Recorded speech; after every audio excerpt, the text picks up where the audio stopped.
और कल हमने देखा था बेस यूनिट्स, बेस है ना जनरल यूनिट्स हमारे जो यूज होते हैं, ठीक है। तो उसमें था पहला मीटर, जो लेंथ है ये अभी लिखना इजी है। उसके बाद है हमारा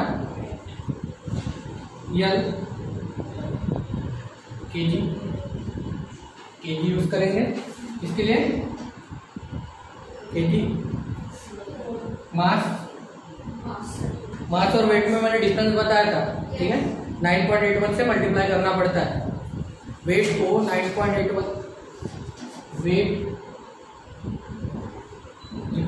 मास इंटू 9.81, इसका यूनिट ये फोर्स का यूनिट होता है, ये फोर्स ही है, ठीक है। ये हम लोग बाद में अभी आज पढ़ेंगे सामने, बट वेट को मास में कन्वर्ट करना है या मास को वेट में कन्वर्ट करना है तो 9.81 से मल्टीप्लाई डिवाइड करना पड़ता है, ठीक है। केजी मास, और उसके बाद था हमारा टाइम इन सेकंड। तो ये हमारे 3 बेस यूनिट है। नाउ आज देखेंगे हम लोग इनसे क्या क्या बनते हैं, ठीक है। इनसे क्या क्या बनते हैं तो इसके फंडामेंटल हम लोग क्लियर कर लेंगे, इजी है।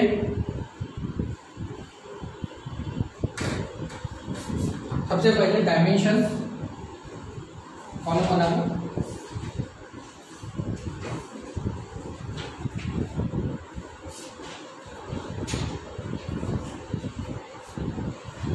यह क्वांटिटी,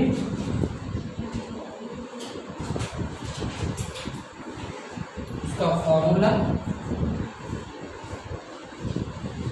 और डायमेंशन, ठीक है। क्वांटिटी मीन्स कोई चीज है, जैसे फोर्स है हमारे, ठीक है, कहने का मतलब वेलोसिटी है, मास है, लेंथ है, ये क्या है, क्वांटिटी है। उसका फॉर्मूला क्या आएगा और उसके डायमेंशन क्या आएंगे, ठीक है। तो 3 ही फंडामेंटल डायमेंशन है हमारे, मास, ठीक है, length and second time. Temperature भी है बट वो हमें यहाँ पे यूज नहीं होता, जनरली यहाँ पे यूज नहीं करते, हम लोग आगे यूज करेंगे जब लोग हम हीट ट्रांसफर में जाएंगे, ठीक है। तो सबसे पहले सिंपल क्वांटिटी है हमारी लेंथ, एल से रिप्रेजेंट करते हैं, ये पहला समझ लो, फिर बाकी के डायरेक्टली लिखना है। हमारे पास है एम, एल और टी। अभी यहाँ पे एल दिख रहा है, यहाँ पे भी एल दिख रहा है, एम और टी दिख रहे थे। इसका पावर मीन्स 0 है, इसका पावर 0 और इसका पावर 1, तो हम लोग डायरेक्टली इसे लिखते हैं, ठीक है। समझ में आया क्या बोला, ये यहाँ पे है नहीं ना, एम नहीं है, टी नहीं है और सिर्फ एल है, यानी इसका पावर 1 है तो सिर्फ एल लिखेंगे, ठीक है। नेक्स्ट है हमारा मास, जिसे हम लोग एम से रिप्रेजेंट करते हैं, एम एल टी। ये 0 है, ये 0 है, ये 1 है, सिंपल हम इसे रिप्रेजेंट करते हैं एम से, ठीक है। ये समझ में आ रहा है, इजी है बहुत, क्योंकि इसके बाद हम लोग वास्ट में जाएंगे, नीचे जाएंगे डीप। मास के बाद टी के लिए टाइम, ठीक है। फॉर्मूला तो सेकंड में है, हम लोग टी रिप्रेजेंट कर रहे हैं यहाँ पे, इसलिए एम एल टी में ये 0, ये 0, ये 1 इक्वल टू टी, ठीक है। अभी लेंथ से स्टार्ट करेंगे। लेंथ को लेंथ मल्टीप्लाई कर दिया तो क्या मिलता है हमें, वही क्या होता है 2। वो क्या होता है, चीज क्या है वो, क्या होता है, लेंथ को अगर लेंथ मल्टीप्लाई कर दूं मैं तो क्या बनता है, गुड, एरिया बनता है ना। एक लेंथ है, इसको लेंथ मल्टीप्लाई कर दी मुझे तो क्या मिला, ये एरिया, ठीक है। Area length multiply by length, तो क्या हो गया, लेंथ स्क्वायर। तो डायरेक्ट लिखेंगे हम लोग यहाँ पे लेंथ मल्टीप्लाई बाय लेंथ क्या मिलेगा, लेंथ मल्टीप्लाई बाय लेंथ क्या मिलेगा, वॉल्यूम,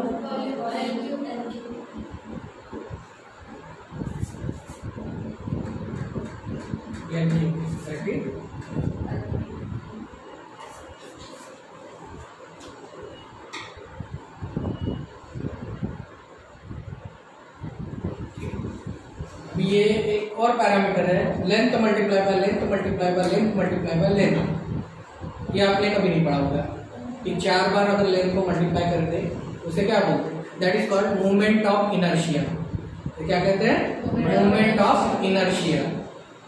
ठीक है, अगर आता है तो लिख सकते हैं, तो मोमेंट ऑफ तो ये आपका L to the power 4। कभी कभार पूछ लेता है क्वेश्चन कि मोमेंट ऑफ इनर्शिया का यूनिट क्या है या डायमेंशन क्या है, तो आपको पता चल जाएगा। तो होता है L3। ये बहुत लोगों को पता नहीं रहता कि L to the power 4 भी होता है। हम लोग 3 डायमेंशन में जीते हैं, L3 तक ही हमारी सीमित है, बट ये मोमेंट ऑफ इनर्शिया भी होता है। अगर बॉडी को वर्टिकली और हॉरिजॉन्टली दोनों साइड में रोटेट करें तब हमें एक एरिया ये वाला और एक एरिया ये वाला, ऐसे 2 एरिया मिलते हैं। ऐसे रोटेट करोगे तो एक एरिया, ऐसे रोटेट करोगे तो एक एरिया, 2 एरिया मिला के ये बनता है मोमेंट ऑफ इनर्शिया। यहाँ तक समझ में आ गया? नेक्स्ट, अभी तो इजी है। मोमेंट ऑफ इनर्शिया लेंथ खत्म हो गया। अभी 2 क्वांटिटीज को मिला के करेंगे हम। ये मास है हमारे पास और उसके साथ साथ है वॉल्यूम। मास है और वॉल्यूम है, तो इससे मिलता है हमें डेंसिटी। डेंसिटी क्या होती है? Mass divided by volume. ठीक है, तो मास का यूनिट क्या है? m। वॉल्यूम का यूनिट क्या है? वॉल्यूम का यूनिट क्या है? L cube. अब ये ऊपर आ जाएगा, कोई चीज ऊपर आती है तो क्या हो जाती है? माइनस, तो m L माइनस 3। ये एग्जाम में पूछता है, ये जो है ना ऐसे क्वेश्चन पूछता है। What is the fundamental dimension of density? Density यानी घनता। ठीक है, जो भी चीज को मराठी में पूछना है तो पूछ सकते हैं। डेंसिटी घनता है। ठीक है, वर्ग, घन, टाइम तो बताइए, मास बताइए। ठीक है, इसके बाद चल होते हैं हमारे जो बेस हम लोग यूज करते हैं ज्यादातर। ठीक है, वो वाले यूनिट्स। ठीक है, तो यहाँ तक हो गया। ये बेसिक जैसे के वैसे रहेंगे। इसके बाद हम लोग चेंजेस करेंगे, तो वो इसके ऊपर ही चेंजेस आते हैं। ये बिठा देता हूँ। ठीक है, इसके बाद हम लोग गाड़ी पे चलते हैं। अगर एक आध गाड़ी ले ली तो उसका क्या मेजर करते हैं हम लोग? सबसे पहले भगा भगा के उसकी स्पीड मेजर करते हैं, स्पीड या फिर हम लोग वेलोसिटी। ठीक है, गाड़ी ले ली हमने, क्या करेंगे? स्पीड मेजर करेंगे या फिर वेलोसिटी मेजर करेंगे। तो स्पीड या वेलोसिटी, ठीक है, मीटर पर सेकंड। मीटर मीन्स लेंथ पर सेकंड। ठीक है, मीटर पर सेकंड में मेजर करते हैं। कितने मीटर कितने सेकंड में गई गाड़ी, इसे हमें उसकी वेलोसिटी या स्पीड पता चलती है। तो हम लोग ये रिप्रेजेंट करेंगे L बाई T। ये क्या हो जाएगा? L T minus 1। समझ में आ रहा है? इजी है। ठीक, क्या तक समझ में आ गया? क्योंकि यही पूछता है हमारे एग्जाम में। बाकी के जो कल पढ़े थे तो बेसिक था, उसमें 2-4 क्वेश्चन आ सकते हैं, लेकिन ये बेसिक में यही पूछता है। वेलोसिटी के साथ आता है एक्सेलरेशन।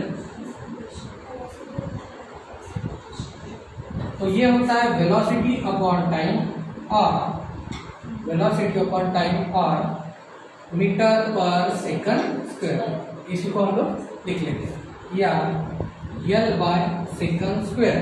तो ये चीज आ गई।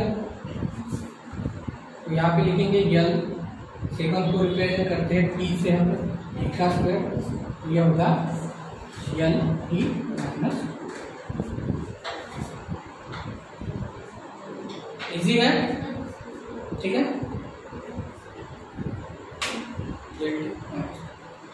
उसके बाद आते हैं हम लोग, ये आ गई कितनी फोर्स से गाड़ी चला रही है, ये भी एक चीज होती है।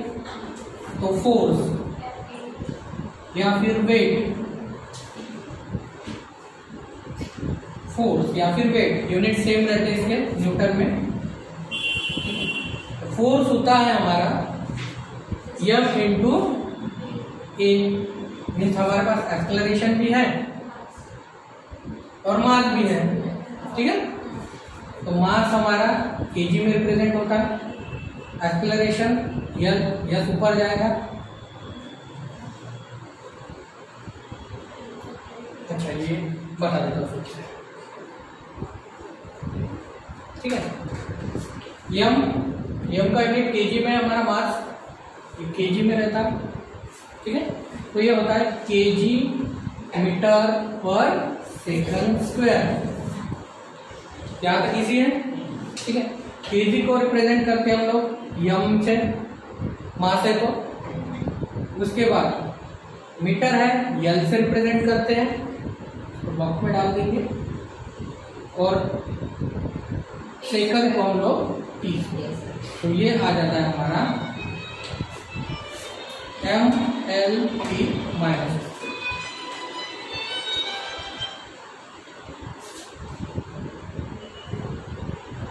ठीक है। MLT माइनस वेट के बारे में भी पूछ सकता है या फिर फोर्स के बारे में। ये मैक्सिमम टाइम आने वाला है, इसको स्टार मार्क लगा, ठीक है। ग्रुप डी के लिए फेवरेट क्वेश्चन है, फोर्स के डायमेंशंस क्या है। तो MA और MG भी होता है, mass into acceleration into gravity, ठीक। तो ये एक ही यूनिट है। इसके बाद वाली जो दो तीन है उसे स्टार मार्क कर देना। एग्जाम में पूछेगा तो वही दो तीन में से पूछेगा, नहीं तो ये बेसिक नहीं पूछता। यहाँ तक आ गए, समझ में आया, किसी को डिफिकल्टी तो नहीं है। फोर्स से मिलता है हमें, किसी चीज को फोर्सफुली हमने अडॉप्ट कर लिया, तो फोर्स से हमें मिलती है एनर्जी। फोर्स से क्या मिलता है, एनर्जी मिलती है। एनर्जी का यूनिट होता है फोर्स इंटू डिस्प्लेसमेंट। फोर्स से क्या मिलती है हमें, एनर्जी। एनर्जी से ही हमारा होता है वर्क डन।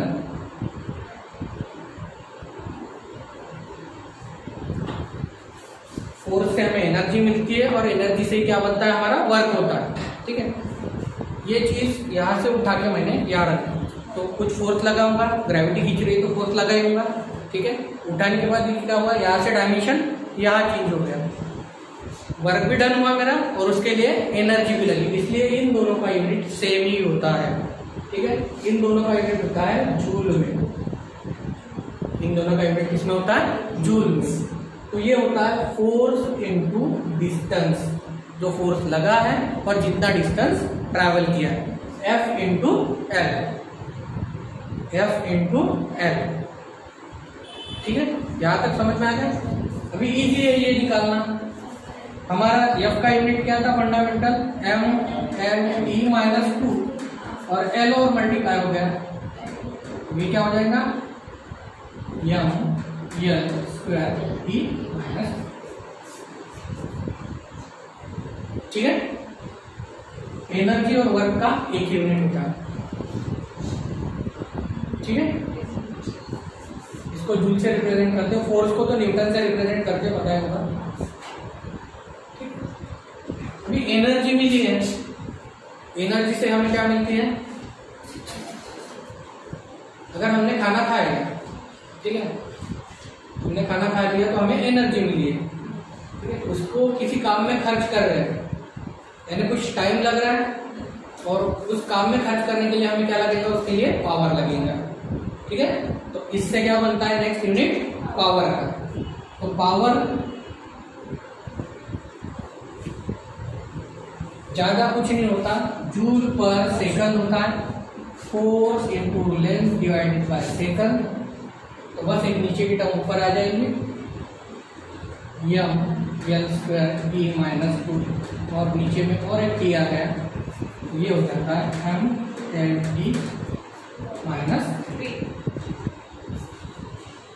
ये बहुत ज्यादा इंपॉर्टेंट है। पावर भी घुसता है।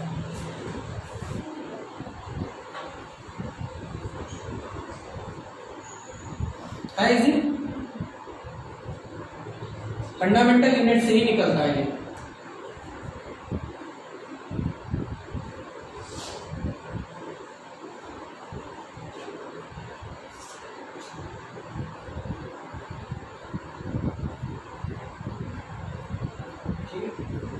यहाँ तक पहुंच गया, इजी है। उसके बाद कुछ ऐसे यूनिट होते हैं जिसको कोई फंडामेंटल यूनिट्स नहीं होते, ठीक है। रिप्रेजेंटिंग नंबर्स, कोई चीज होती है जिनको नंबर्स में रिप्रेजेंट करते हैं। अभी जैसे हो गया ये हमारा सर्कल है, इसका मैंने ये एंगल निकाल लिया, ये है 90 डिग्री, ये 90 डिग्री। तो डिग्री सेल्सियस में इसे मेजर नहीं किया जाता, ठीक है, इसे डिग्री सेल्सियस में मेजर नहीं किया जाता। तो इसे सिर्फ 90 लिखते हैं हम, 90 डिग्री। अच्छा, डिग्री सेल्सियस लिख दिया तो ये क्या बन गया, टेम्परेचर बन गया, ठीक है। ये फंडामेंटल यूनिट्स में आ गया, लेकिन ऐसा रिप्रेजेंट नहीं करते 90। या फिर इसे रेडियन में रिप्रेजेंट करते हैं, पाई बाय 2, पाई की वैल्यू होती है तब 180, ठीक है, रेडियन में रिप्रेजेंट करते हैं। बट एमएलटी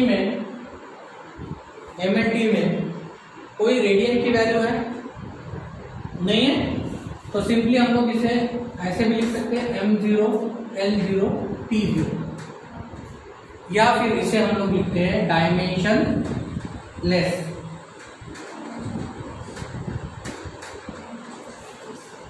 इसे कोई डायमेंशन नहीं है, डायमेंशन लेस है, ये नंबर है सिर्फ, या फिर m0 l0 t0 तो लिखना ही नहीं है।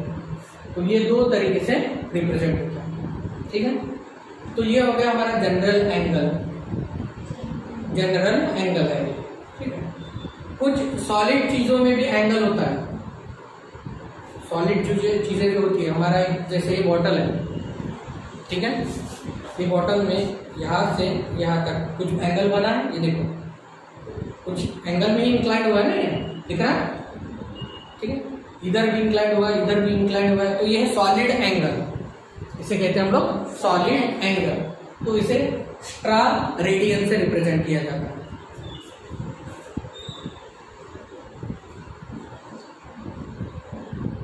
यह है इंपॉर्टेंट पॉइंट, सॉलिड एंगल को किससे रिप्रेजेंट किया जाता है, तो यह है स्ट्रा रेडियन। ये इंपॉर्टेंट है, सॉलिड एंगल को किससे रिप्रेजेंट किया जाता है, स्ट्रा रेडियन। और इसका यूनिट रहेगा क्या,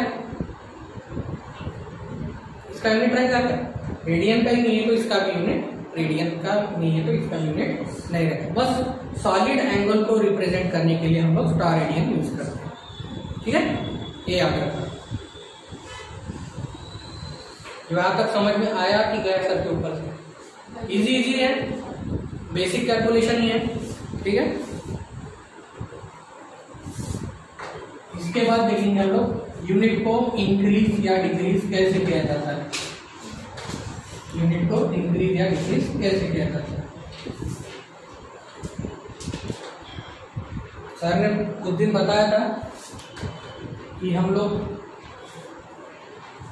ये समझ लो ऑयल है, अंदर में ऑयल भरा हुआ है, तो ऑयल अगर मैं लेने जाता हूँ तो इस बॉटल में कितना ऑयल आएगा, देख के बता दो।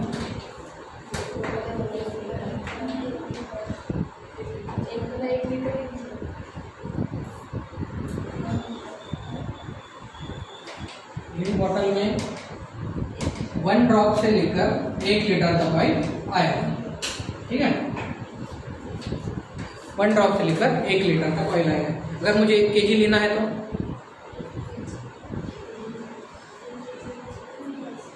ले सकता हूँ, 1 kg लेना है तो ले सकता हूँ क्या? अरे हाँ या ना, ठीक है, सिंपल याद रखना, ठीक है।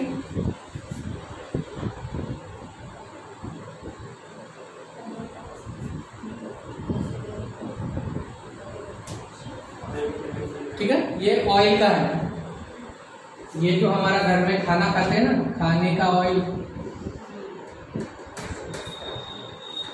खाने का ऑयल आता है ना, उसका है 1 लीटर लिक्विड को 910 ग्राम। घर में खाने का ऑयल, अभी ये हर जगह चेंज होता है। ये क्यों चेंज होता है? क्योंकि डेंसिटी डिफरेंस की वजह से चेंज होता है। ठीक है, जनरली खाने का ऑयल जो है हमारा वो एक स्पेसिफिक डेंसिटी से रहता है बना हुआ। डेंसिटी यानी स्पेसिफिक घनता से। ठीक है, पेट्रोल पंप पे जाओगे आप, पेट्रोल भरा है तो पेट्रोल पंप पे पेट्रोल की डेंसिटी दी रहती है 700 से लेकर 800 तक। तो वो होती है इसमें, अभी बताया मैंने, इसमें रहती है केजी पर। ठीक है, और मैंने कल ही बताया था वाटर की कितनी रहती है 1000। वाटर की कितनी रहती है 1000। ठीक, तो ये चेंज होती है, इसकी वजह से ये भी चेंज हो सकता है। पर खाने के तेल की डेंसिटी लगभग रहती है, सॉरी खाने के तेल का 1 लीटर का 910 ग्राम तक रहता है। इसलिए हम लोग ग्राम और लीटर में भी मेजर कर सकते हैं ऑयल को। पहले नहीं कर सकते थे, पहले इकाई आती थी एक सिंपल। अभी पेट्रोल की डेंसिटी कितनी दिख रही है 700 से 800 और वाटर की 1000। तो और इसीलिए कभी भी हम अगर पानी के ऊपर पेट्रोल फेंक देते तो क्या होता है, पेट्रोल ऊपर तैरता है। उसको कितना भी मिक्स करो, मिक्स होने के बाद भी वो ऊपर आता है। क्यों? क्योंकि उनके डेंसिटी में डिफरेंस है। तो ये होता है बेसिक डेंसिटी में डिफरेंस होने की वजह से 1000 है, इसकी 700 है या 800 है, ये वैल्यू होता है 700 से 800 प्योरिटी के हिसाब से। जितना प्योर रहेगा उतनी डेंसिटी कम होती जाएगी। फ्रेश वाटर और जो हमारा ये वाटर है सी लेवल वाटर, इसमें भी डिफरेंस होता है।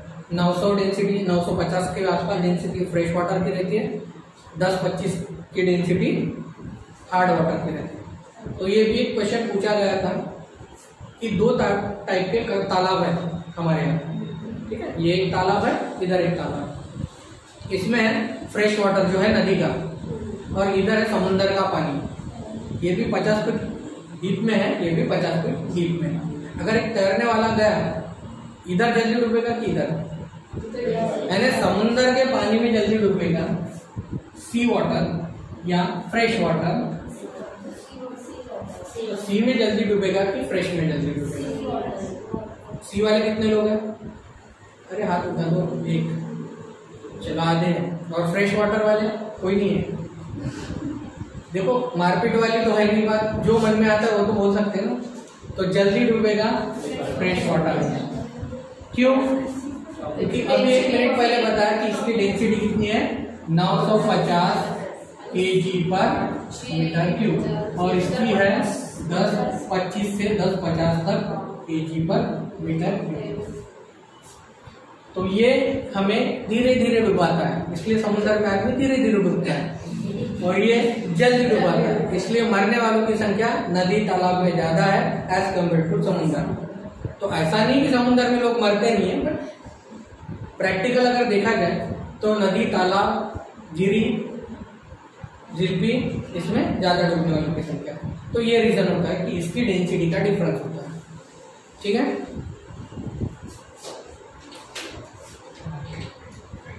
नेक्स्ट हम लोग वॉल्यूम के यूनिट और सब यूनिट देखेंगे कि वॉल्यूम क्या चीज होती है।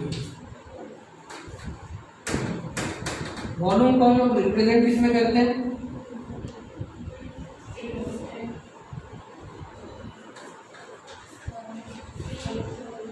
वॉल्यूम को रिप्रेजेंट किसमें करते हैं?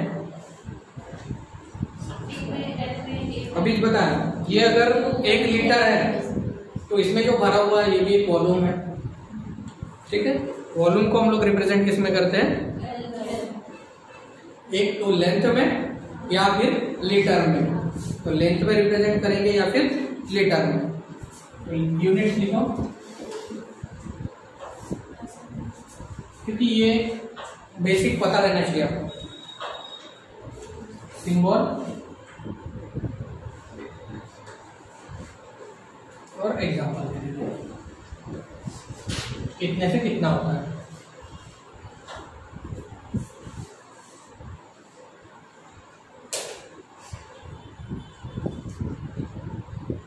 ठीक है, तो यूनिट अगर 1 लीटर है तो 1L रिप्रेजेंट करेंगे। ठीक है, 1 लीटर इज इक्वल टू कितना मीटर क्यूब होता है। अगर ये एक मीटर क्यूब का मेरे पास एक बॉक्स है, समझ लो 1 metre cube by 1 metre cube by height में 1 मीटर क्यूब, उसमें ये पानी डाल रहा हूं मैं, तो कितना लीटर पानी जाएगा। फिलअप फुल भरने के लिए नहीं समझ में आया क्या बोल रहा हूँ। एक बॉक्स है मेरे पास, एक बॉक्स है, ठीक है, उसमें मैंने लीटर लीटर लीटर लीटर पानी डालना चालू कर दिया, तो एक metre by 1 metre by 1 metre का बॉक्स है ये, 1 1 और 1, समझ में आ रहा है बॉक्स। इसमें मैंने 1 लीटर पानी डाल दिया, तो ये कंप्लीट भरने के लिए कितना पानी लगेगा, कितना लीटर पानी लगेगा।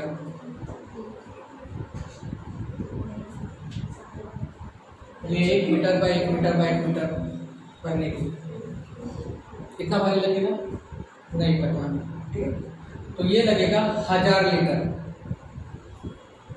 नहीं समझ में है क्या बोला।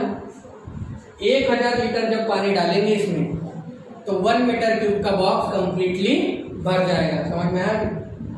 1000 लीटर इसमें अगर पानी डालते हैं हम लोग तो कितना भर जाएगा, ये 1 मीटर क्यूब का बॉक्स भर जाएगा।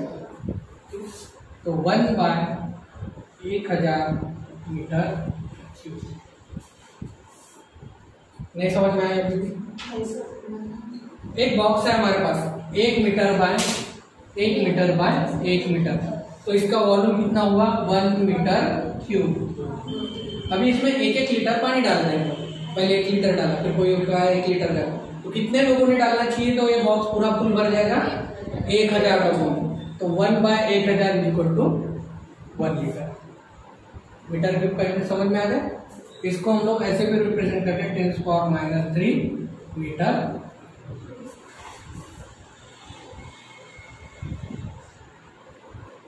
अभी समझ में आया, सिंपल है।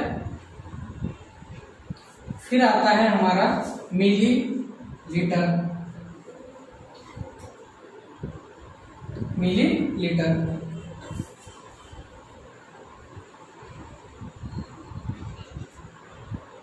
ठीक है, मिली लीटर रहेगा। तो मिली का मतलब क्या होता है, कल ही पढ़ा था हमने 10⁻⁻, मिली का मतलब क्या होता है 10⁻⁻3, ठीक है, 10⁻⁻3। तो यह हो जाएगा 10⁻⁻3 लीटर। इस हिसाब से देखिए तो 10⁻⁻6 मीटर।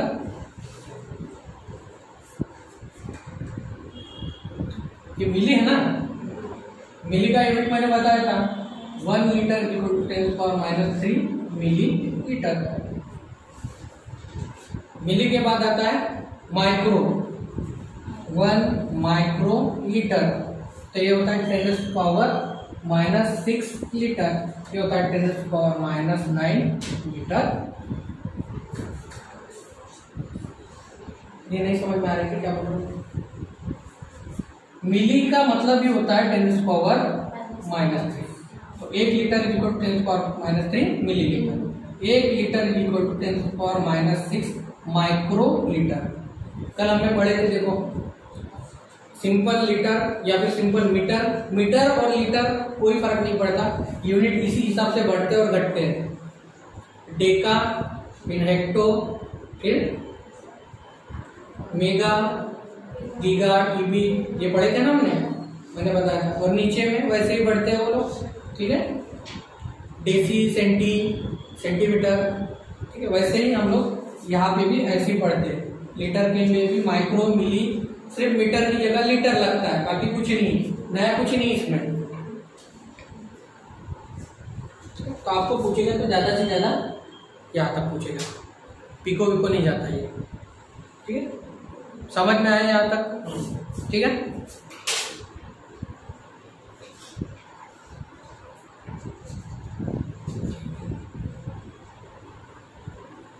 नेक्स्ट हम लोग देखेंगे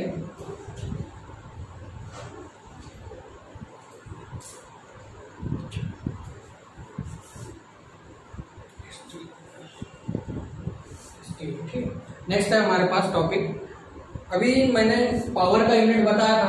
पावर का यूनिट क्या है? जूल पर सेकंड, जिसे कहते हैं हम लोग वैट, जिसे कहते हैं हम लोग वैट। तो जो सर जेम्स वैट थे, जेम्स वैट, उसने क्या लगाया था? स्टीम इंजन का एक्सपेरिमेंट किया था और स्टीम इंजन बनाया था सर जेम्स वैट। ठीक है, हमारे इसमें बहुत ज्यादा रिवॉल्यूशन है तो इसीलिए हमने तो सर जेम्स वैट करके उन्होंने क्या बनाया था? स्टीम इंजन बनाया था। तो उनके नाम पर ही, और स्टीम इंजन से क्या मिलता है? हमें पावर मिलता है। जितना बड़ा इंजन उतनी ज्यादा पावर, क्योंकि उतना ज्यादा वो वर्क करता है।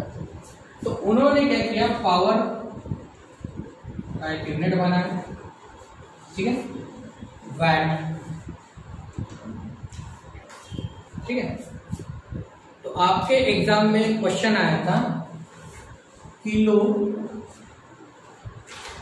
VAT hour is equal to कितना जूल होगा?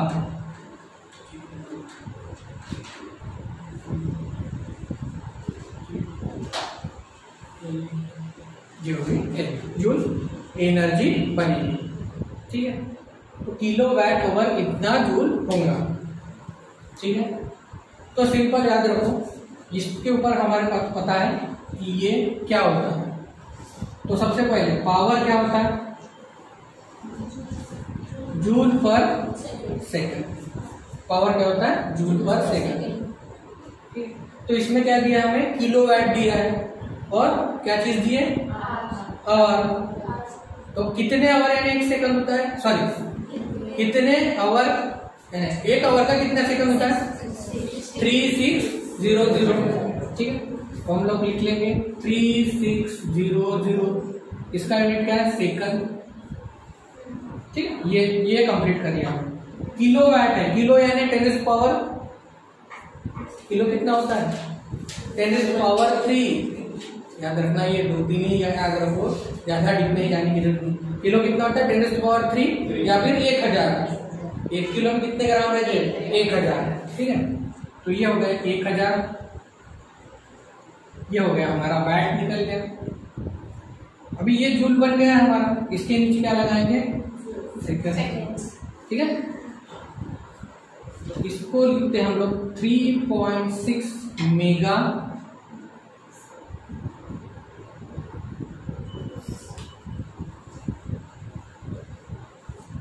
1 kilowatt hour is equal to कितना होता है? 3.6 मेगा जूल एनर्जी होती है। अब ये 3.6 कहां से है? तो क्या कर दिया हमने? इसको पॉइंट दे दिया। ठीक है, ये कितने हो गए? 3। ये कितने हैं? 3। ये 10 पावर 3, 10 पावर 3।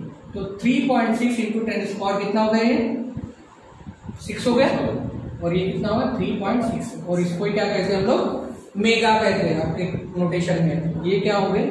1 किलोवाट आवर कितनी जूल एनर्जी हो गई? 3.6 मेगा जूल एनर्जी हो गई। ये क्वेश्चन आपको पूछा गया था एसएससी में, पूछा गया था कि कितनी किलो 1 किलोवाट आवर एनर्जी कितनी जूल के बराबर होती है? तो 3.6 मेगा जूल एनर्जी के बराबर होती है। समझ में आया? इजी है, तो थोड़े से नोटेशन याद रखना।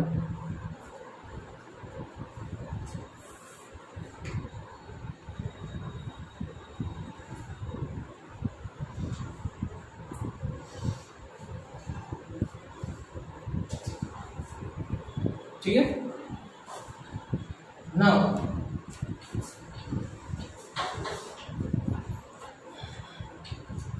हम लोग देखेंगे यूनिट, फिर से मीटर में जाएंगे। सोलर से हमारे पास जो रेज आती है, ठीक है, सोलर से जो रेज आती है हमारे पास, कौन से फॉर्म में आती है?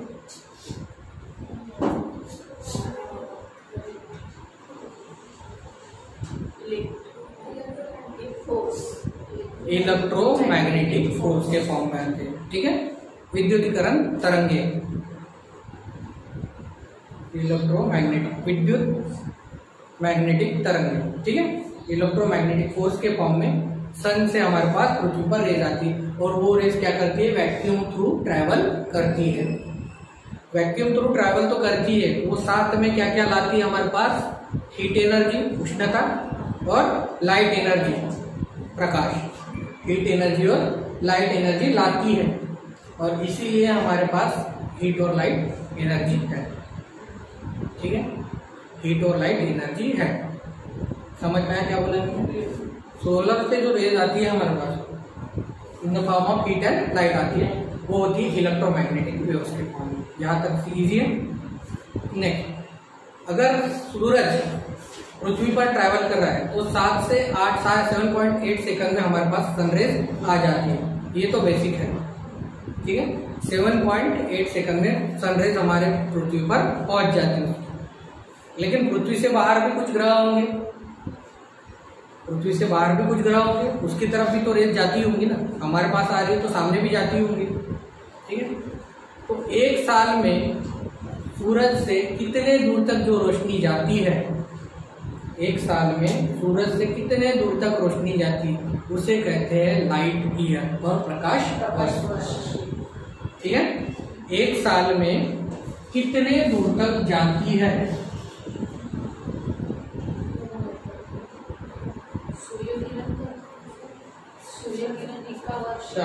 एक साल में एक सूर्य किरण कितने दूर तक जाती है, उसे क्या कहते हैं, प्रकाश वर्ष। समझ में आया? नहीं? अरे ये सूरज है,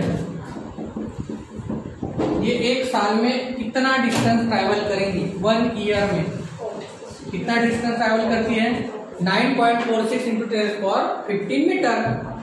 तो इसे कहते हैं 1 लाइट ईयर और एक प्रकाश वर्ष।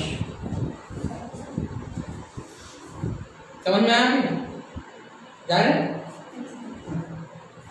तो एक प्रकाश वर्ष, इसे क्या कहते हैं हम लोग, बेटा लिख के दिया है ना, तो 9.46 पेटामीटर ऐसा भी लिखते, तो इतना मत जाओ, 9.46 इंटू 10⁻15 मीटर, इतना। तो ये हाईएस्ट यूनिट है मीटर का ट्रैवल करने के लिए, इसके ऊपर कोई ट्रैवल नहीं करता। ठीक है, कोई स्पीड से या कितनी गति से नहीं जाता एक्सेप्ट एक लाइट रेज। ठीक है, और इसीलिए जब बम फूटता है कहीं तो सबसे पहले क्या दिखती है हमें, रोशनी। क्यों? ट्रैवलिंग स्पीड देख लो, और उसके बाद क्या सुनाई देता है, साउंड। उसकी स्पीड है 334 मीटर पर सेकंड। तो ये वैरी होती है मीडियम टू मीडियम, पर जनरली 320 से लेकर 350 तक स्पीड रहती है, मीडियम में वैरी करती है। साउंड की स्पीड इतने में वैरी करती है, जनरली 334 मीटर पर सेकंड रहती है, पर इतने में वैरी करती है। और सन की रहती है 3.8 इंटू 10⁻7 मीटर पर। This is sound.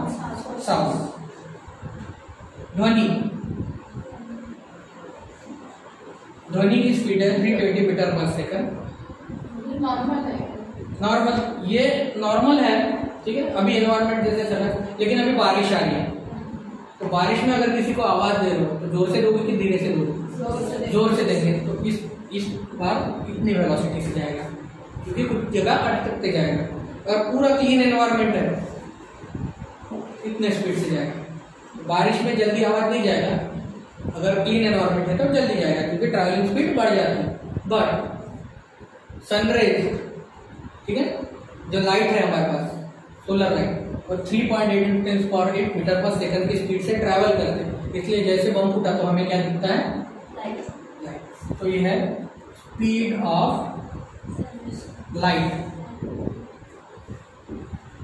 ये है स्पीड ऑफ लाइट 3.8 मीटर पर सेकंड। तो इससे इतने स्पीड से दिखता है, इसलिए जैसे बम फूटा तो हमें सिर्फ लाइट दिखता है, फिर कुछ सेकंड बाद इस स्पीड से आता है आवाज। ठीक है, तो लाइट ईयर एक प्रकाश वर्ष क्या होता है समझ में आया? एक प्रकाश वर्ष यानी एक सूरज कितनी दूर तक ट्रैवल करता है एक साल में?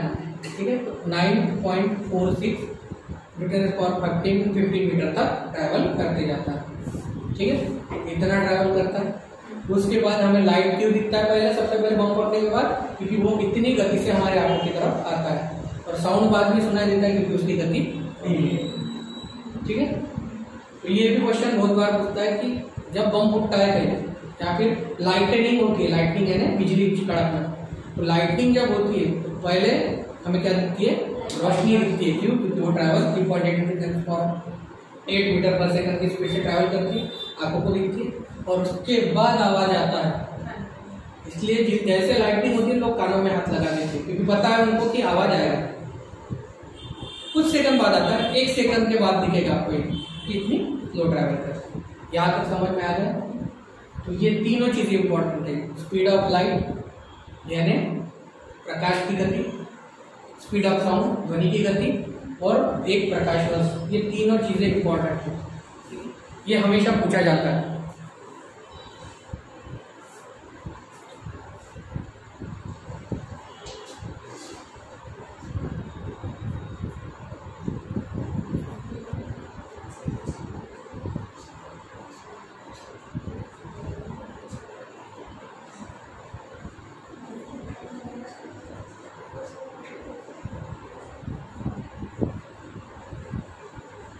ठीक, नेक्स्ट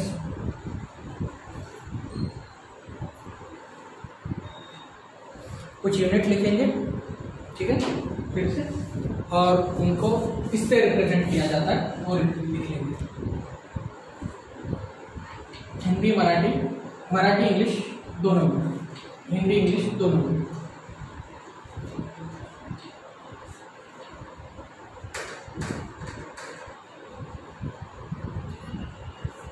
हाँ, राइट। भौतिक राशि,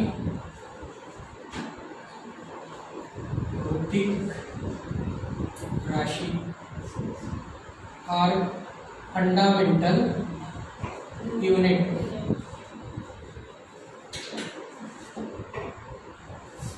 और इसके सिंबल्स। एसआई मापक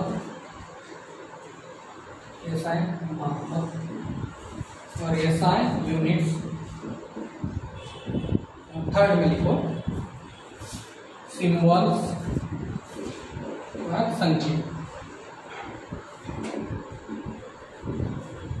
ठीक है, इसको तीन चीजों में रिप्रेजेंट किया जाता है। तो आपको तो लंबाई पता है, ये नहीं लिखेंगे, इजी है।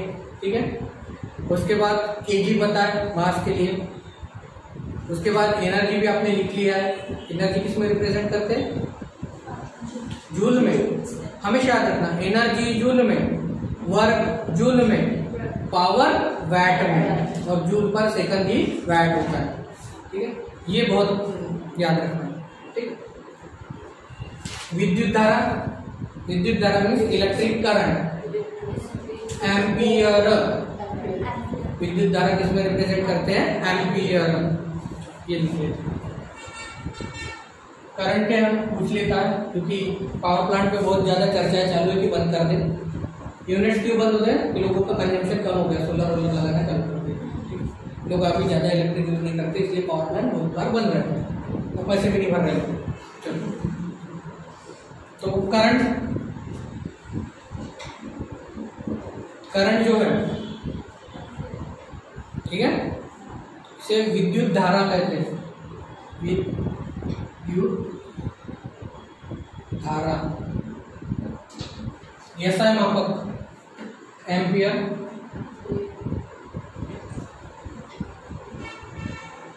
और सिंबल इसका है ए। सिंबल क्या है इसका?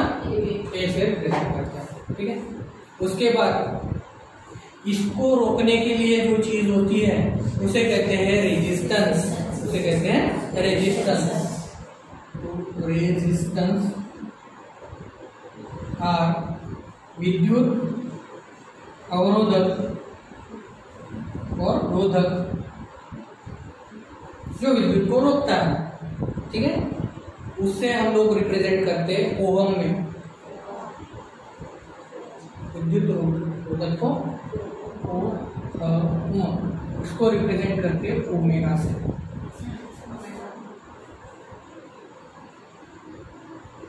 विद्युत रोधक और विद्युत प्रतिरोधक, कोई भी नाम आएगा, रोधक या प्रतिरोधक, ठीक है।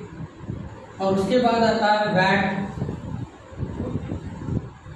नहीं वोल्ट, उसके बाद आता है वोल्ट। तो इन दोनों का जो कॉम्बिनेशन होता है वो होता है वोल्ट।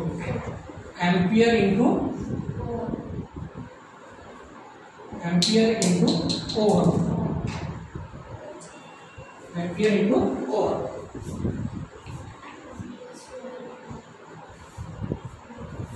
इसे विभवांतर भी कहा जाता है, विभवांतर, एम्पियर इंटू ओहम, इसे रिप्रेजेंट करते हैं।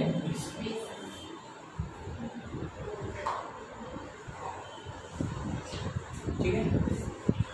इसके बाद आता है विद्युत आवेश, जिसे कहते हैं विद्युत आवेश, जिसे कहते हैं चार्जर, ठीक है। विद्युत आवेश जिसे कहते हैं चार्ज, इलेक्ट्रिक चार्ज जिसे कहते हैं ना, हम लोग गाड़ी की बैटरी चार्ज कर रहे थे, तो क्या कर रहे हैं उसमें, ठीक है। विद्युत आवेश उसको रिप्रेजेंट करते कूलम से, जिसे कहते हैं, ठीक है। इतने ही इंपॉर्टेंट है आपके लिए, ठीक है, इलेक्ट्रिक में जाओगे तो। और ये क्या होता है, A इंटू ओमेगा, ये फार्मूला बहुत बार पूछा जाता है। V इक्वल टू क्या होता है, I इंटू R। ये एक ही फार्मूला याद रखोगे ना तो 90% इलेक्ट्रिक प्रॉब्लम सॉल्व हो जाएंगे। V इक्वल टू IR, ठीक है। इसके साथ साथ हमारे पास ये हो गया यहाँ तक। कुछ और यूनिट है, that is called frequency. Frequency यानी क्या होती है,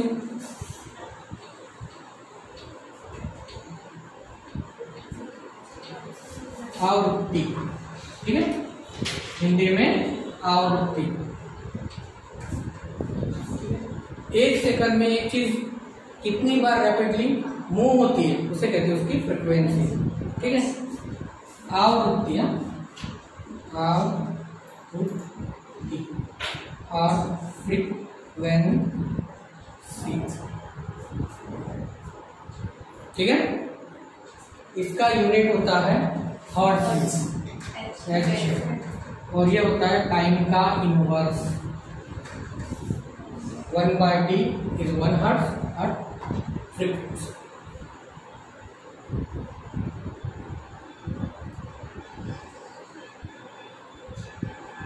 ठीक है। ये भी पूछा जाता है। उसके बाद अगर फ्रीक्वेंसी आए तो उसके साथ साथ आता है एक चीज एम्पलीट्यूड। एम्पलीट्यूड फ्रीक्वेंसी, जैसे ये एक सेकंड में इतना ट्रैवल कर रहा है तो ये इसकी फ्रीक्वेंसी होगी, ठीक है। और यहां से ये जो बड़ा है ये होता है एम्पलीट्यूड।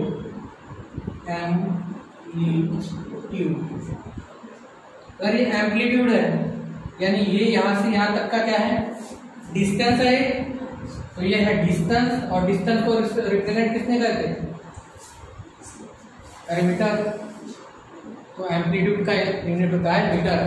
हमेशा याद रखना, ये क्वेश्चन पूछा जाता है क्योंकि एम्पलीट्यूड एक अलग ही चीज दिखती है। लोगों को ऐसा लगता है कि फ्रीक्वेंसी वगैरह के साथ कुछ रिलेशन होगा, पर ये सिंपल किसमें मेजर करते हैं हम लोग, मीटर में, ठीक है।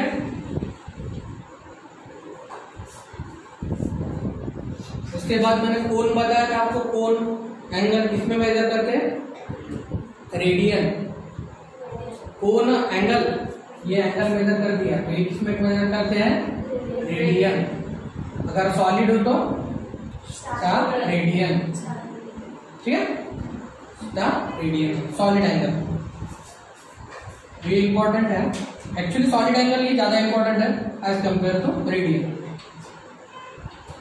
डिग्री में नहीं रिप्रेजेंट करते क्योंकि जनरली डिग्री को डिग्री सेल्सियस भी कहा जाता है।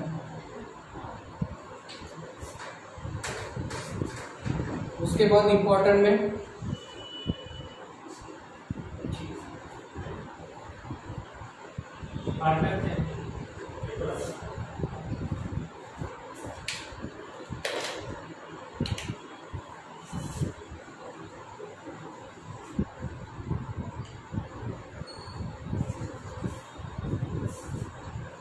तुम्हारे को हीट वगैरह की यूनिट हीट चैप्टर में पढ़ा हुआ, ठीक है।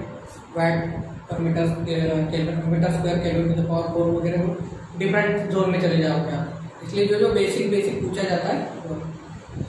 चुंबकीय flux, magnetic flux, magnetic flux, ठीक है, जिसे रिप्रेजेंट किया जाता है वेबर से। वेबर W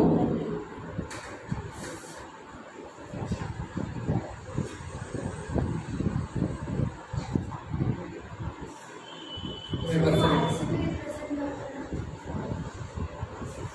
हाँ, एक सिंबल है, इसका नाम वेबर है। फाई में मैग्नेटिक फ्लक्स भी आता है, इलेक्ट्रिक फ्लक्स भी आता है। कंसेप्ट समझ में आ रहा है क्या? फाई क्या है? सिंबल है। ये क्या है? नाम है। मीटर को हम लोग किस में रिप्रेजेंट करते हैं? एम से कि एल से। लेंथ को हम मीटर से रिप्रेजेंट करते हैं, ठीक है। और मीटर क्या है? सिंबल है, एम एक सिंबल है। उसी तरह मैग्नेटिक फ्लक्स को अगर फाई से रिप्रेजेंट कर दें उसे वेबर कहा जाता है, ठीक है। इतना कंफ्यूजन में मत जाओ। वो इलेक्ट्रिक फ्लक्स के बारे में लिख लो, इलेक्ट्रिक फ्लक्स, इसे हम लोग फाई से रिप्रेजेंट करते हैं।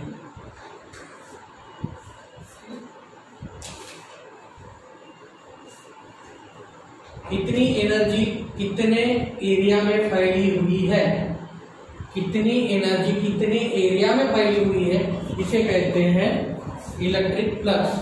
कौन सी एनर्जी? Electric energy. कितनी इलेक्ट्रिक एनर्जी कितने एरिया में फैली हुई है, उसे कहते हैं इलेक्ट्रिक फ्लक्स। कितनी मैग्नेटिक एनर्जी कितने एरिया में फैली हुई है, इसे कहते हैं मैग्नेटिक फ्लक्स, और उसको रिप्रेजेंट करते हैं वेबर में। कंसेप्ट समझ में आया क्या बोला मैंने? ये हमारे पास एक इलेक्ट्रिक एनर्जी है, हाथ लगाओगे तो झटका लगता है, यानी उसमें पावर है, झटका देने का पावर है। तो कितनी एनर्जी कितने इसमें फैली हुई है, इसके ऊपर से कितने एरिया में फैली हुई है, इसके ऊपर से उसका फ्लक्स निकालते हैं।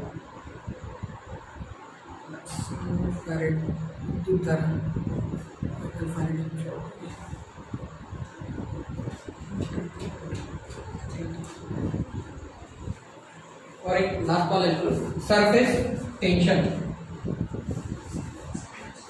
सरफेस टेंशन, पृष्ठीय तनाव, पृष्ठीय तनाव, पृष्ठीय तनाव। सरफेस टेंशन क्या चीज होती है, इसके ऊपर पूरा यूनिट ही है, बट बेसिक बता देता हूँ। सरफेस टेंशन क्या चीज होती है? आपने नल कभी बंद किया है तो जब लास्ट की 2-3 बूंदें गिरती है, नल का फोर्स तो हमें चालू है, तो हमें पता नहीं कि उसका शेप क्या है। बूंदों का शेप पता है क्या नल चालू है? अगर बंद कर देते हैं तो एक एक बूंद गिरती है, टप टप टप टप गिरती है एक एक बूंद, तब उसका शेप दिखना आपको प्योर स्फेरिकल मिलेगा। तो वो किस वजह से मिलता है? इस चीज की वजह से, क्योंकि उसको इधर से भी फोर्स लग रहा है, इधर से भी फोर्स लग रहा है, इधर से भी फोर्स लग रहा है, इधर से भी फोर्स लग रहा है, ऑल डायरेक्शन से फोर्स उसको लग रहा है। जब किसी चीज को ऑल डायरेक्शन से फोर्स लगेगा, यानी उसको 360 डिग्री से फोर्स लग रहा है, तो कंप्लीट तो स्क्वायर ही बनेगा ना। तो ये सरफेस टेंशन की वजह से जो वाटर बबल है उसका शेप क्या होता है? स्फेरिकल। ये होता है न्यूटन पर मीटर, न्यूटन पर मीटर, न्यूटन मीटर, इसे रिप्रेजेंट करते हैं न्यूटन मीटर से, ठीक है। एक छोटा सा MLT भी लिख लेते हैं। न्यूटन का क्या है? M/T -2 मीटर, ऊपर चला जाएगा तो मीटर मीटर क्या हो जाएगा? कैंसिल हो जाए, इसका यूनिट आएगा एम टी माइनस, ठीक है, इसका ये यूनिट है एम टी माइनस। और इसको इंपॉर्टेंट करके लिख दो सरफेस टेंशन, क्योंकि ये सामने भी आने वाला है। आपको वाटर ड्रॉप पे क्वेश्चन पूछेगा ही, या फिर वाटर ड्रॉप पे नहीं पूछेगा तो या फिर ये पूछेगा कि ये जो लिख रहा हूं मैं, ठीक है, ये लिख रहा हूं, ये किस फेनोमेनन से लिख रहा हूं, ठीक है, ये लिख रहा हूं, ये किस फेनोमेनन से लिख रहा हूं। यहाँ पे सर ने इंक डाली थी, ठीक है, ये मैं ऐसा लिख रहा हूं, इंक तो नीचे जानी चाहिए ना, ये क्या हो रही है, ऊपर जा रही है, तो ये किस वजह से जा रही है, ये कैपिलरी की वजह से, ये बाद में पढ़ेंगे, वो भी इसका ही फेनोमेनन है। सर इसका ऐसा यूनिट नहीं है सरफेस टेंशन, ये ना न्यूटन पर मीटर, सर ऐसा यूनिट, अच्छा उसको न्यूटन पर मीटर ही कहते हैं। Force into force divided by distance, force divided, ये बहुत ज्यादा इंपॉर्टेंट है सरफेस टेंशन। यहाँ तक समझ में आए?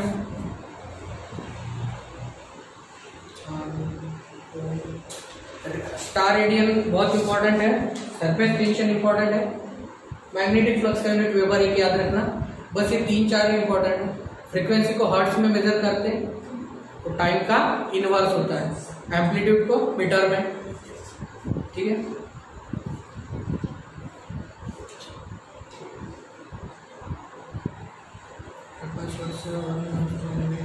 स्केलर क्वांटिटीज, वेक्टर क्वांटिटीज पता है आपको, किसी चीज को मैग्नीट्यूड और डायरेक्शन रहता है तो क्या बन जाती है, स्केलर बन जाती है, और वेक्टर जिसको मैग्नीट्यूड भी नहीं रहता, डायरेक्शन भी नहीं रहता, वेक्टर बन जाती है। तो मैंने स्पीड और वेलोसिटी का एग्जांपल बताया था।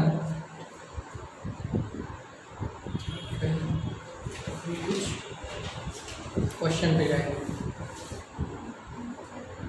फास्ट हो रहा है क्या, तो पढ़ रहे हो वो फास्ट हो रहा है क्या, सिंपल सिंपल ही है।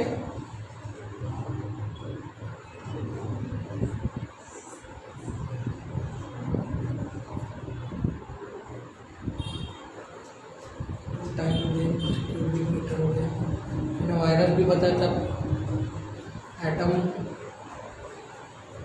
बताया था मैंने, पावर -10 मीटर एटम, ठीक है, और 10-7 मीटर क्या होता है, वायरस का डायमीटर होता है।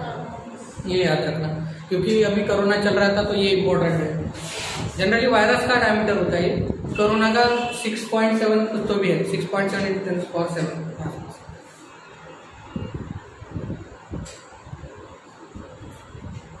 एक दो डिस्टेंसेस लिख ही लो, अर्थ का डायमीटर लिख लो, अर्थ का डायमीटर पूछ लिखा है कितना है, तो 10⁻⁷ मीटर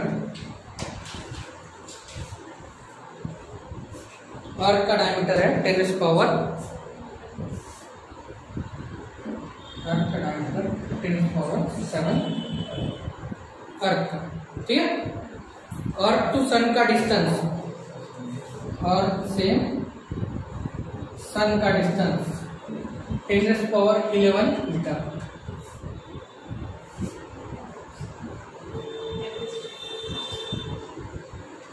ठीक है। तो सन जो है ये ग्रह है कि स्टार है, स्टार है, ठीक है, स्टार। और अर्थ से जो हमारा नियरेस्ट स्टार है अपार्ट फ्रॉम सन, ठीक है, दूसरे गैलेक्सी का सन जो है, एक ये हमारी गैलेक्सी है जिसे मिल्की वे कहा जाता है, पता है ना, ठीक है। अगर ये दूसरी भी मिल्की वे है, ठीक है, तो नियरेस्ट स्टार होगा उसका भी एक, उसके बाजू में भी ग्रह घूमते होंगे, उसका डिस्टेंस है हमारा 60 मीटर।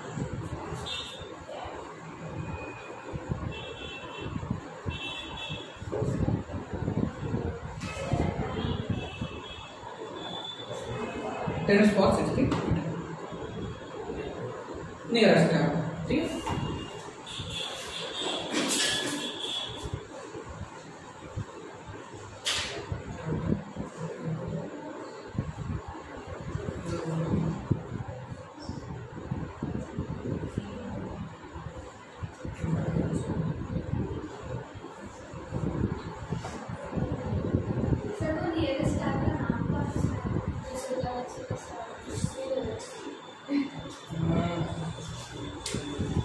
भूल गया मैं, याद है लेकिन रिमाइंड नहीं हो रहा है।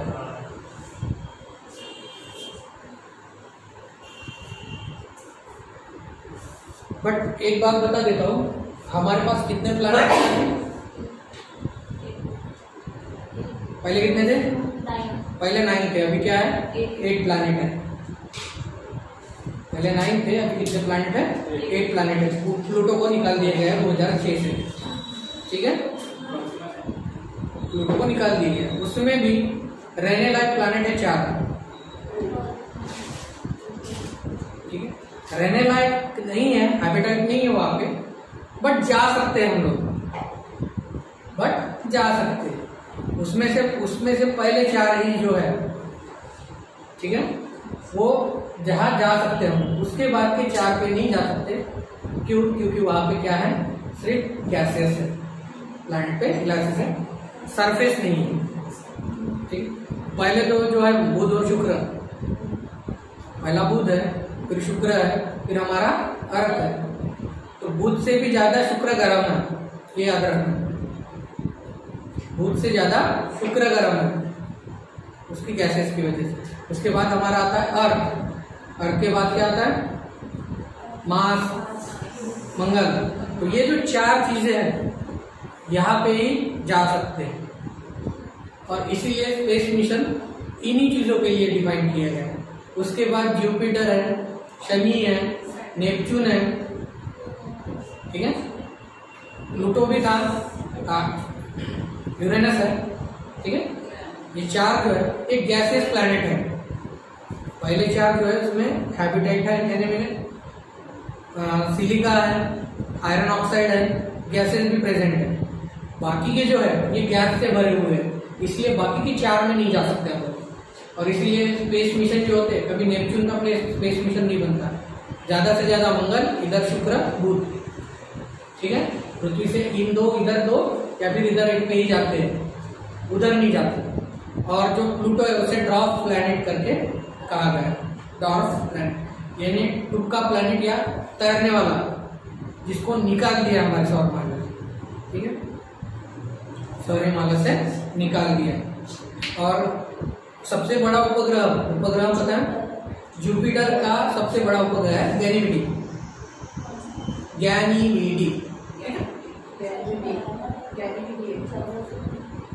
तो ये पूछता है कि सबसे बड़ा उपग्रह कौन सा है और सबसे छोटा कौन सा है?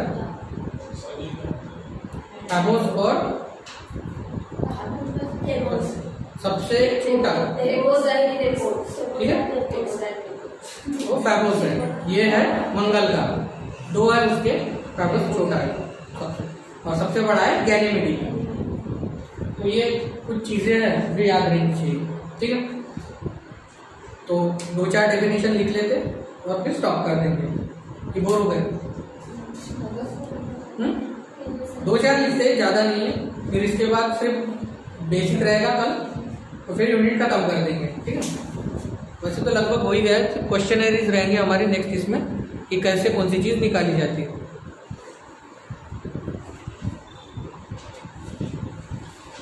तो ये जो एसआई सिस्टम है इसको अडॉप्ट किया गया 1960 में, ठीक है। ये एसआई सिस्टम है ना, इंटरनेशनल सिस्टम जो डेसिमल में है, उससे पहले हम लोग गिनते थे फुट, पाउंड्स, आउंस में। तो वो कैसे 3.2, 5.6, ठीक है, 1.666 इस तरीके से आती थी। अभी किसी को हम लोग बोलेंगे कि 1.66 मीटर जा, वेरी डिफिकल्ट। अगर 1 मीटर जा बोलेंगे तो मेजर कर लेगा, 1 मीटर पर से चला जाएगा, इजी है। तो इसके पहले ये चीजें होती थी फुट, पाउंड्स, आउंस, इसमें ही मेजर की जाती थी। तो इसकी वजह से तकलीफ बढ़ी थी इंचेस में, ठीक है, इंच में मेजर करते थे, तो इनकी वजह से तकलीफ बढ़ रही थी। इसलिए कुछ एक स्पेसिफिक यूनिट ऐसा बना है जो मल्टीपल ऑफ 10 में हो। तो उसके लिए सिस्टम, इंटरनेशनल सिस्टम यूनिट ने क्या किया, 1960 में ये यूनिट्स बनाए जो मीटर के हिसाब से चले, है ना, 10 के हिसाब से चले, 10, 100, 1000, 10,000, 50,000, सॉरी 1000 के यूनिट में, ठीक है। तो उसने बनाया था। तो सबसे पहले मीटर बनाए, 1 मीटर, ठीक है, तो कितना रहेगा 100 सेंटीमीटर, 1000 mm, ठीक है, kg ये सब। फिर उसके बाद लीटर बनाया, अभी बताया मैंने, litre 1 litre 1 metre cube, 1000 litre ये सब। उसके बाद किलोग्राम बनाया। तो किलोग्राम किससे बना है? तो ये किलोग्राम जो बना है ये पेरिस में बना है, ठीक है, मैंने कल ही बताया था। इंटरनेशनल यूनिट मेजरमेंट, ठीक है, हेडक्वार्टर है वहाँ पे। उसके साथ साथ पेरिस में है यूनेस्को का हेडक्वार्टर, जो बहुत बार पूछता है, ठीक है, ये भी याद रखना। UNESCO, United nation of culture and, UNESCO वाला पेरिस में है। हाँ, और आपने जो कल बताया वो भी पेरिस में है। That's it, वो भी पेरिस में है। Most of the पेरिस में है। मोस्ट ऑफ द जिनेवा में है। सिंपल 3 कंसेप्ट याद रखना, जो वेट मेजरमेंट और कल्चर है, कल्चर पेरिस से आता है, इसलिए कल्चर वहां पे है, ठीक है। मोस्ट ऑफ द जिनेवा में है। और सिर्फ पैसे से रिलेटेड जो है वो अमेरिका में, एक तो न्यूयॉर्क में, तो वॉशिंगटन डीसी, ठीक है। मनी फंड वाले जो है, पैसे जो देते लेते हैं, world bank, USA, New York, Washington DC, ये याद रखना पैसों के लिए। मैक्सिमम WHO, ठीक है, वर्ल्ड ट्रेड ऑर्गेनाइजेशन, ये सभी जो ट्रेड ऑर्गेनाइजेशन है W वाले, वो मैक्सिमम हमारे मिलेंगे आपको जिनेवा में, ठीक है, बेर्न में मिलेंगे, स्विट्जरलैंड में मैक्सिमम है, ठीक है। और यूनेस्को का जो है कल्चरल ऑर्गेनाइजेशन, वो मिलता है हमारा पेरिस में। उसके साथ मेजरमेंट का भी पेरिस में ही है। 1-2 मैड्रिड में है, कुछ रोम में है, बट बेसिक यही पूछता है। तो पैसे से रिलेटेड अमेरिका समझ लेना, पैसे वाला अमेरिका का देश, तो वो सीधा न्यूयॉर्क या फिर वॉशिंगटन डीसी पे टिक लगा देना पैसे के लिए दे रहे, ठीक है। जनरल पूछा तो जिनेवा फिक्स है, मैक्सिमम जिनेवा में है। और मेजरमेंट के लिए पेरिस, उसके साथ साथ हमारा यूनेस्को का भी पेरिस, ठीक है। तो किलोग्राम कैसे बना?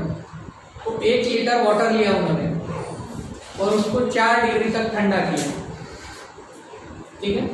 उसका जो वेट रहता है वो होता है 1 किलोग्राम, सिंपल डेफिनेशन, ठीक है। 1 लीटर वाटर लिया, उसको 4 डिग्री तक ठंडा किया और उसको मेजर किया, तो वो क्या बना हमें? 1 किलोग्राम यूनिट मिल गया। उसकी वजह से फिर वेट बना है। एक तराजू लिया, इधर एक वेट डाल दिया और 1 लीटर वाटर को 4 डिग्री तक ठंडा किया। और 4 डिग्री तक ही क्यों किया है? ये क्वेश्चन रहेगा ना। बता देना कि वाटर एक ऐसी चीज है जो एनामुलस बिहेवियर अडॉप्ट करती है, वो भी बता देता हूँ, इजी है उसका कंसेप्ट। ये भी क्वेश्चन पूछता है कि क्या होता है इसमें। एक वाटर लिया, ये वाटर ले लिया मैंने 1 लीटर, इसको 4 डिग्री तक ठंडा किया, इधर रख दिया, एक तराजू लिया, इधर वेट डालते गए, पत्थर सही कुछ भी, जब बैलेंस हुआ तो हमें पता चला कि ये 1 kg के बराबर है। तो ऐसा क्यों हुआ? तो water shows anomalous behaviour at 4 degree Celsius. Generally क्या होता है, लिक्विड कोई भी ठंडा होने के बाद कंप्रेस हो जाता है, बट वाटर क्या होता है, एक्सपांड होता है। ठंडा होने के बाद वो क्या होता है, एक्सपांड होता है। जनरली पहले घरों में, अपने घरों में, हमारे इधर ज्यादा प्रॉब्लम नहीं है, पर पहले घरों में लगते थे लोहे के पाइप, पानी के लिए लोहे के पाइप लगते थे। अभी किसके लगते हैं? क्यों? ऐसा तो नहीं है हमारे पास पैसा नहीं है, यही चीज की वजह से। प्लास्टिक क्या होता है, एक्सपांड हो सकता है, लोहा एक्सपांड होता है। तो जब जैसे हम लोग तो अभी नागपुर में कश्मीर या फिर कुल्लू मनाली वगैरह जाते हैं, वहां पे भी तो पानी की लाइन होंगी ना। जब ठंड गिरती है तो वाटर क्या हो जाता है, बर्फ बन जाता है। जैसे बर्फ बन जाता है वो क्या होता है, एक्सपांड होता है। और कोई चीज अगर एक्सपांड होती है तो वो दीवार तोड़ के बाहर निकल जाती है। इसकी वजह से वहां पे क्या होते थे, पाइप ज्यादा बस्ट होते थे। तो उन्होंने क्या कर दिया, पूरे पाइप निकाल के प्लास्टिक के पाइप लगाए। एक्सपांड होगा भी तो प्लास्टिक फैल सकता है, डायरेक्ट ब्रेक नहीं होता, प्लास्टिक एक्सपांड भी होता है, ठीक है। तो इसीलिए कहते हैं 4 डिग्री सेल्सियस पर वो एनामुलस बिहेवियर रिप्रेजेंट करता है। जैसे ठंडा होता है वो एक्सपांड होना चालू हो जाता है। तो वाटर जो है ये बहुत अच्छी चीज है, जो हमारे को स्टार्स से मिली है। एक टूटे हुए तारे ने हमें वाटर दिया था, और सबसे पहले वाटर में ही पहला प्राणी मिला था अमीबा, ठीक है, एक प्रेशर का वाटर में मिला था प्लांट में नहीं, उसी से सबके ऊपर की हुए। तो 1 किलोग्राम क्या होता है, 1 लीटर वाटर को 4 डिग्री सेल्सियस तक मेजर कर लो, ठीक है। वेट का अपने डेफिनेशन पता ही है, 1 किलो को ग्रेविटी जितना खींचती है उसे वेट कहा जाता है। Energy capacity to do work और फोर्स इनटू डिस्टेंस पढ़ाई है हमने, कैपेसिटी टू डू वर्क और फोर्स इनटू डिस्टेंस। उसके बाद जूल भी देख लिया आपने, ठीक है। इसका यूनिट है एनर्जी का, ठीक है। और एक लिख लो कैलोरी, 4.184 जूल होता है। एक कैलोरी इक्वल टू 4.184 जूल।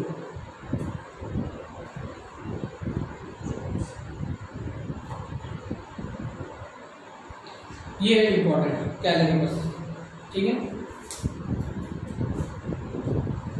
और वाटर की टेम्परेचर तो पता ही है आपको, 0 पे बर्फ बन जाता है, 100 पे गैस क्या हो जाता है। बहुत लोगों को क्वेश्चन आता है कि जो अभी बारिश हो रही थी देखा है ना जोरों से, और फिर भी पावर प्लांट चल रहे थे, अंदर भी तो पानी घुसना चाहिए, चिमनी के अंदर पानी जाना चाहिए ना, खुली तो है, क्यों नहीं जाता? क्योंकि उसका टेम्परेचर 153-155 के आसपास रहता है जब इसके पावर, तो ऊपर से ऊपर ही ये जो पानी है भाप बन के निकल जाता है, ठीक है। तो यहाँ तक रखेंगे हम, ठीक है। क्वेश्चन दिए मैंने कुछ आपके पीपीटी में होंगे, वो इम्पोर्टेंट क्वेश्चन है जो हमेशा एग्जाम में आते हैं, तो देख लेते एक ही लाइन में। तो which of the following is the fundamental quantity, fundamental quantity पूछा है मैंने, ठीक। तो वॉल्यूम है, टाइम है, वेलोसिटी और फोर्स है। तो MLT में T एक फंडामेंटल क्वांटिटी है, वॉल्यूम किससे बना है, मीटर क्यूब से, वेलोसिटी मीटर पर सेकंड से, फोर्स m इंटू ए, तो इसमें क्या रहेगा, टाइम ही एक रहेगा। उसके बाद the dimension of impulse, impulse हम लोग आगे पढ़ेंगे, इम्पल्स वो मोमेंटम के हिसाब से रहता है। इम्पल्स देना है, पल्स देना है, ठीक है, धक्कलना, जैसा मोमेंटम आया गति को, तो इसके हिसाब से रहता है। 1 किलोवाट आवर मैंने अभी बताया 3.6 मेगा जूल होता है। और एक क्वेश्चन बहुत बार पूछा जाता है कि हमें आसमान में कभी इंद्रधनुष्य दिखता है, कभी नहीं दिखता, या फिर डिफरेंट, अभी देखोगे तो कई जगह व्हाइट कलर दिखता है, कई जगह ब्लू कलर दिखेगा, बाहर देखोगे तो ये किस वजह से दिखता है, किस फिनोमिनन से दिखता है, किससे दिखता है, प्रेशर की वजह से दिखता है, डेंसिटी की वजह से दिखता है, रेडिएशन की वजह से दिखता है, या टेम्परेचर की वजह से? ये दिखता है टेम्परेचर की वजह से। रेडिएशन कभी नहीं दिखते, ठीक है, रेडिएशन कभी नहीं दिखते, रेडिएशन होते हैं।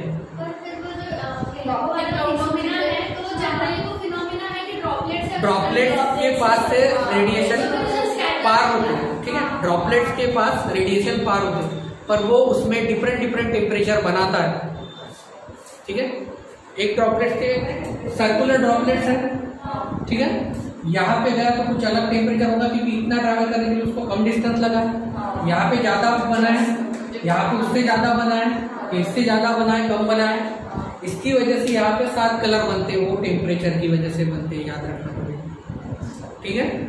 इसके अंदर से रेडिएशन पार होती है ना, इसकी वजह से धूप निकलती है, तब धूप किसके अंदर से पार होती है, ठीक है, ड्रॉपलेट के अंदर से धूप पार होती है।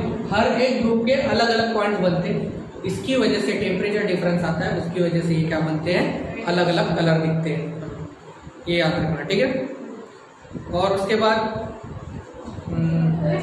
मल्टीमीटर इसलिए यूज करते हैं हम लोग, क्या मेजर करता है मल्टीमीटर, करंट। और घर में छोटा सा डब्बा लेके आता है इलेक्ट्रिक वाला, उसमें करंट भी मेजर करता है, रेजिस्टेंस भी मेजर करता है, और वोल्टेज भी मत लिखना, ये पीपीटी में दिया है, ठीक है।